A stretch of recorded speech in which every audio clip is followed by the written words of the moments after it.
सीमा पर सुरक्षा कवच लगा रखा है, इसीलिए तुम चाहकर भी गांव के अंदर प्रवेश नहीं कर सकते।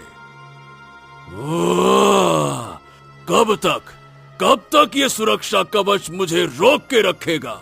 जिस दिन भी कमजोर पड़ेगा उसी दिन मैं गांव के अंदर घुस जाऊंगा और एक एक व्यक्ति को मार डालूंगा। इतना कहकर नागराज वहां से गायब हो गया। साधु मुस्कुराते हुए वहां से चला गया। समय ऐसे ही बीतता गया और देखते ही देखते 10 वर्ष गुजर गए। चंपा अब 20 वर्ष की सुंदर जवान युवती बन चुकी थी। एक दिन चंपा गांव के बाजार से सामान खरीद रही थी। तभी वहां मुखिया आ पहुंचा।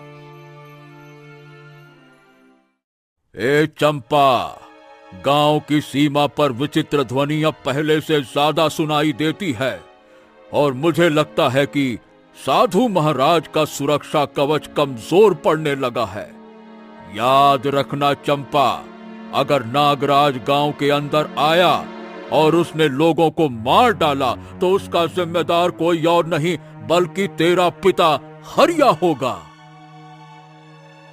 इतना कहकर मुखिया वहां से चला गया।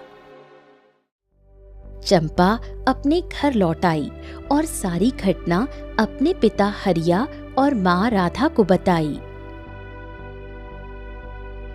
पिताजी, गांव वाले हमें दोषी समझते हैं।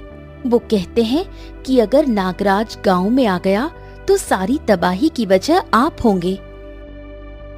ये सुनकर हरिया की आंखों में आंसू आ गए। उधर नागराज फिर से गांव की सीमा पर प्रकट हुआ। उसने मंत्र पढ़ा और इस बार सीधा गांव के अंदर प्रवेश कर गया। नागराज मनुष्य रूप में था और उसकी लाल आंखों को देखकर गांव में हाहाकार मच गया। वो सीधे हरिया के घर पहुंचा और सोने के वृक्ष को देखकर गुस्से से बोला,